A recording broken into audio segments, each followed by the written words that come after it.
want to welcome you to the first ever Behind the Construction Wall tour of our newest attraction, Mako.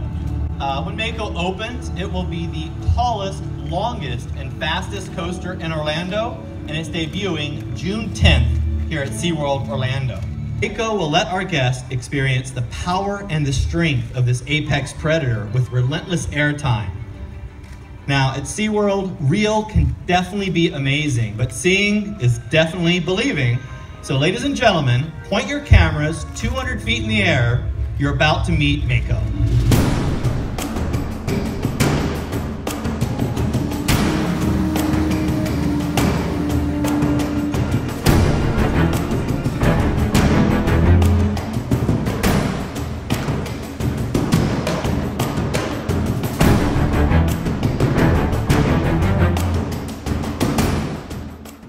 You get great, yes, I mean, this is a hypercoaster, so hypercoasters are known for speed and airtime, and the airtime you feel as you press the top of the hill down to the bottom of the hill, and you really feel that floating feeling, so much like you're in the water, and then you're nearly weightless. So as many of you know, over the last 50 years, SeaWorld has helped to rescue and rehabilitate over 27,000 animals. Many of them being marine animals that have been affected by or injured by ocean debris. And it's estimated that 80% of ocean trash comes from land sources. So, to illustrate this negative impact that plastic pollution has on marine life, SeaWorld has commissioned the Washed Ashore project to create Finn, a 6-foot-long Mako shark sculpture that's made completely out of hard, non-biodegradable plastic that was found on the coastline of Oregon. Volunteers did coastal cleanups, found all of this trash, plus much more. And the Washed Ashore project created this unique art sculpture to illustrate the impact that plastic has on ocean health.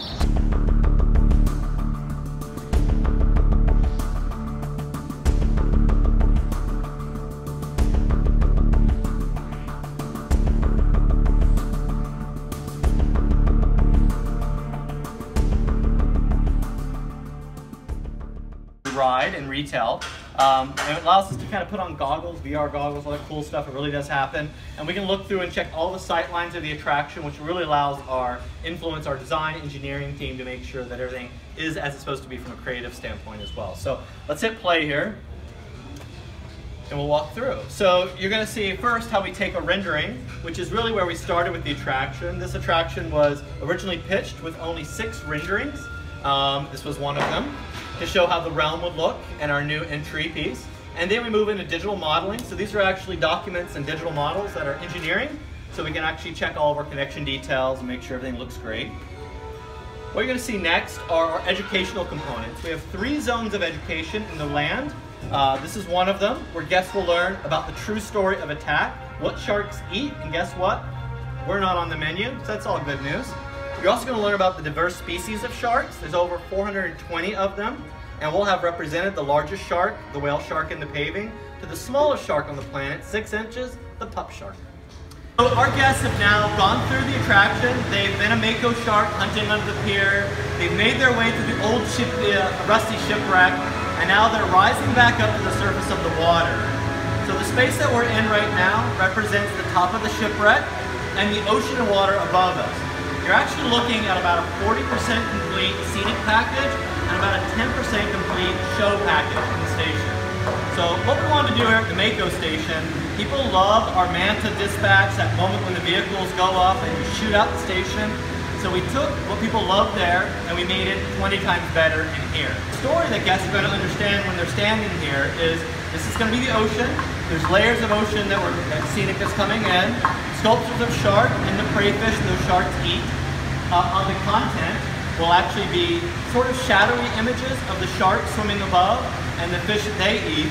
When we get a dispatch from the operations team, it will trigger 1 of 3 show sequences that will occur in the station that will involve all the guests within the space. The riders will be moving out of the station in the direction of travel the Mako shark that will strike and hunt its prey. That prey will scurry off and the Mako shark will head out of the station. We will follow along on the hunt with the Mako.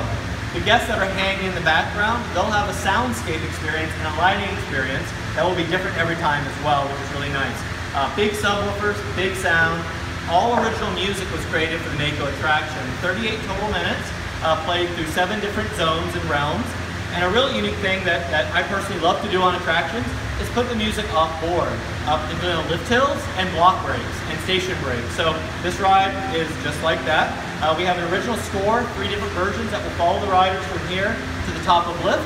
And then we have some various scores, 3 different ones that will be in the ride plaza. As when that ride shoots through the gift shop, 3 different show sequences will trigger, and there'll be audio and lighting effects that will support the story of the Mako shark circling its prey, the guests down below.